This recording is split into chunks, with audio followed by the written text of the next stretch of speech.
আলীর বিরুদ্ধে জোট। মুয়াবিয়া আমর ইবনুল আসকে দামেস্কে যোগদানের জন্যেও লিখেছিলেন, সম্ভবত তার রাজনৈতিক ও সামরিক দক্ষতা কাজে লাগানোর জন্য, অথবা সম্ভবত তিনি আশা করেছিলেন যে আমর প্রতিবেশী মিশরকে তার শাসনাধীনে আনবেন, যিনি আগে আলীর মিশরের গভর্নরকে পক্ষ পরিবর্তন করতে ভয় দেখাতে ব্যর্থ হয়েছিলেন। মুহাম্মদের একজন কুরাইশ সঙ্গী এবং একজন সামরিক কৌশলবিদ, আমরকে আবু সুফিয়ানের অবৈধ সন্তান বলে মনে করা হতো। তিনি জয় করেছিলেন এবং তারপর মিশর শাসন করেছিলেন, কিন্তু পরে উসমান তাকে অপসারণ করেছিলেন। তাকে বরখাস্ত করার পর আমর উসমানের বিরুদ্ধে বিদ্রোহ প্ররোচিত করেছিলেন এবং পরে মিশরীয় বিদ্রোহীদের দ্বারা উসমানের হত্যার জন্য প্রকাশ্যে কিছু কৃতিত্ব গ্রহণ করেছিলেন।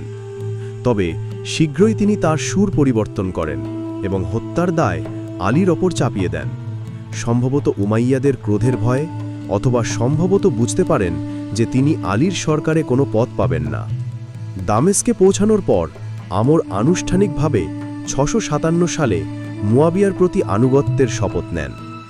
এইভাবে তিনি মিশরের আজীবন শাসনকর্তার বিনিময়ে আলীর বিরুদ্ধে উমাইয়াদের সমর্থন করার প্রতিশ্রুতি দেন।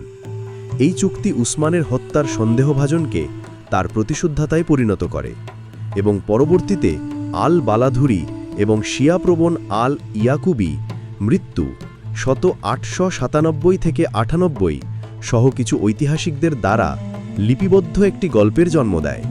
এই গল্পে আমর ব্যক্তিগতভাবে স্বীকার করেন যে তিনি পার্থিব লাভের জন্য তার ধর্ম বিক্রি করেছিলেন।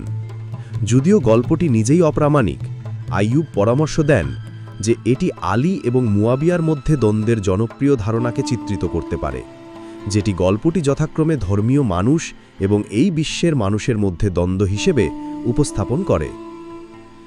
মুতাজিল ইবনে আবিয়েল হাদিদ মৃত্যু 1258 আমরকে সফলভাবে গুজব ছড়িয়ে দেওয়ার কৃতিত্ব দেন যে আলী উসমানকে হত্যা করেছিলেন।